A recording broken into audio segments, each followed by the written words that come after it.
Coming up on Mountain News this morning, floodwaters devastated one family farm in Whitley County, leaving the owners trying to get back on track after costly damages. Also in Whitley County, one of the areas hit hardest by all this flooding. Those impacted are getting some much needed assistance. And back in Perry County, crews at Buckhorn Lake State Resort Park are preparing for more heavy rainfall we're expected to get later this week. Dedicated to Eastern and Southern Kentucky, this is WYMT Mountain News This Morning.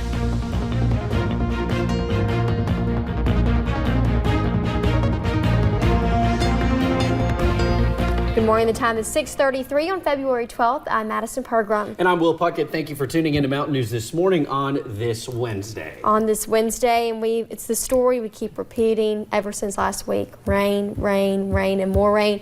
But even if we go to Brandon Robinson, he's got the same message for us. More rain. Right, Brandon?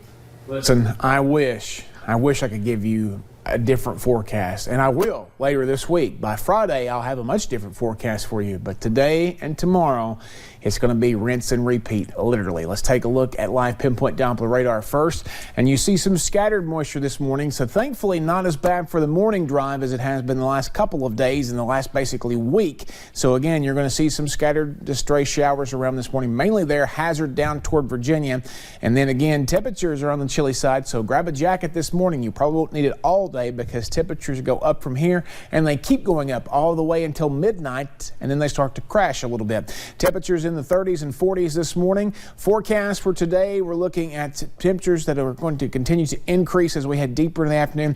Now that temperature there, 56, will probably be right around 50 in the afternoon. 56 is the high right around 11 o'clock tonight, and then as we head into the morning hours tomorrow, possibility for some storms, and down to 48 before we continue to fall throughout the day thanks to that cold front. More details coming up here in a little bit. Madison?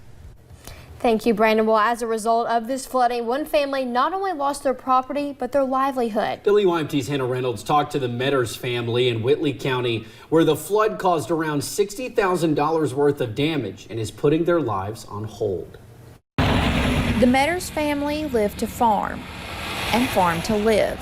We raise tomatoes and stuff like that year round, so this time of year we got our bedding planks. We got our hanging baskets just getting started. Those plans were put on hold following last week's flooding.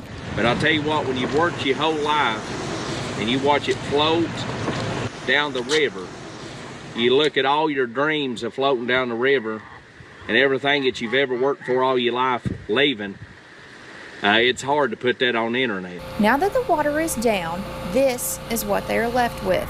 They're in the biggest cleanup their farm has ever seen. Officials say the flooding is less than 1 inch away from what it was in '77. Yeah, we didn't expect for it to be this bigger, but it ended up getting it anyways. Love and the memories their farm builds is giving them a second wind. We're just trying to rebuild with what we got. With that, they're starting back from square one. We ain't got the money. I don't know how we're going to do it, but I know we will. God will help us build this back.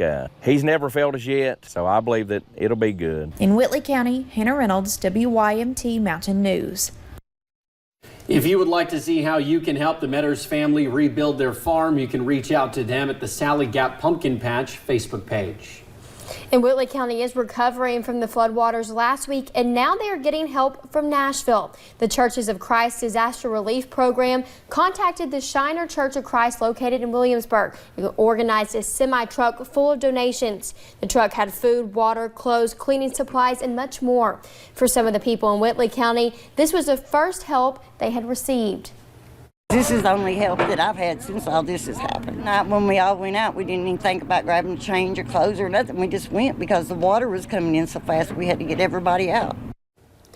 All of the supplies were not handed out last night. The Shiner Church of Christ will continue to pass out items in the coming weeks until they are all gone. And meanwhile, Red Cross shelters in Harlan and Whitley counties are on standby as more bands of rain come our way. People in Harlan County can go to Harlan Baptist Church. We have pointed that out to you on this map. That's at 120 West Mound Street in the city of Harlan. And anyone who needs shelter in Whitley County can go to the National Guard Depot at 215 Hurricane Hollow Road in Williamsburg. Anyone in need of shelter can call the Red Cross hotline at 859-428-8345. You can also call 1-800-RED-CROSS. A Pike County road could be closed for a little while longer. Here is what Kentucky 292 in South Williamson looked like yesterday. Crews need to wait for the slide to stop moving before cleaning it up. Since the road is now open, people did have to detour into West Virginia to get to the Tug Valley ARH Hospital. Again, that is back open and you are able to drive on it this morning.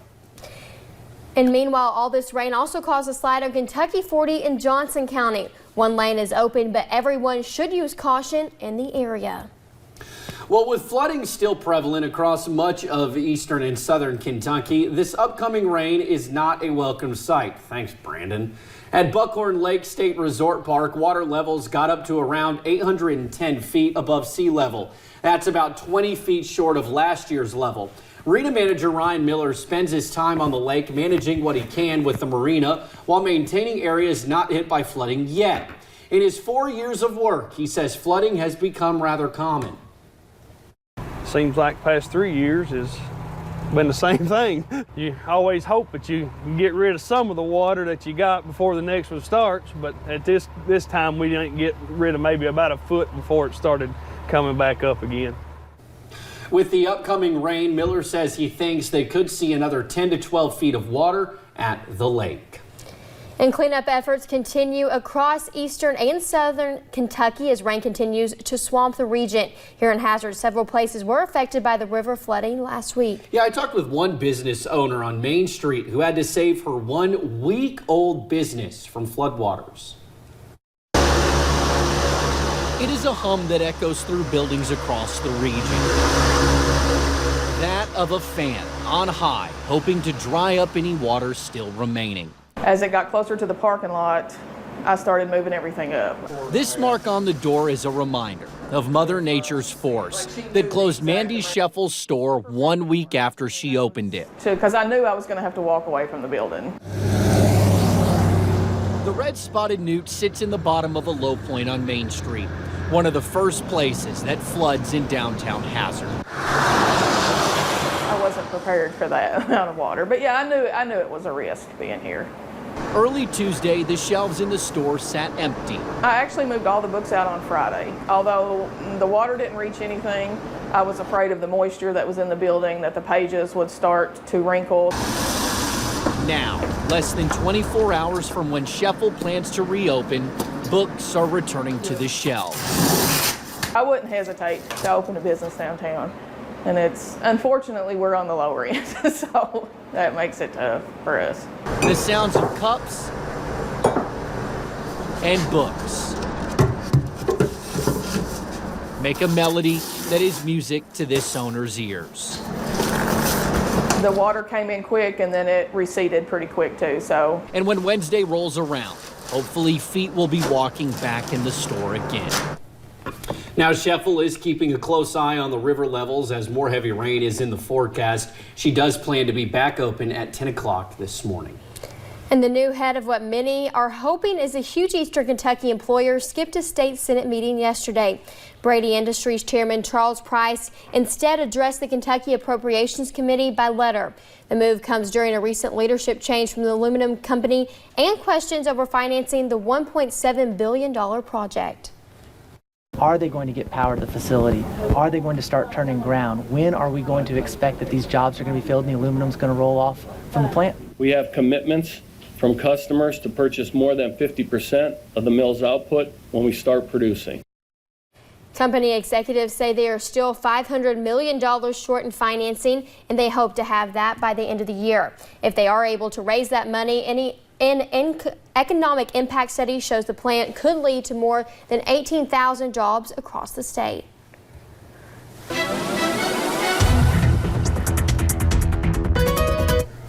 Coming up on 642, we're tracking a little bit of moisture on live pinpoint Doppler radar, but it's very stray to scattered this morning. Not as much that is actually showing up this morning across the region. Let's take a look at the Pikeville Medical Center camera, and you see just a little touch of fog over Pikeville this morning. They're kind of on the horizon, but for the most part, not seeing much there. Some other areas, though, not so lucky, seeing some dense fog there in Jackson and Hazard, Prestonsburg, Huntington, up toward Logan as well, down toward Williamsburg. So give yourself plenty of time to get around. 34 Moorhead, Irvin this this morning, 37 Jackson, Hazard, and Harlan. Williamsburg, 2, a pair of 35s in Pikeville and Prestonsburg. 40s down toward the south there, toward the border with Kentucky and Tennessee. Out the door forecast, rain will pick back up as we head deeper into the day, and temperatures will continue their climb all the way toward the nighttime hours tonight, eventually getting up to 56 just before midnight. Madison.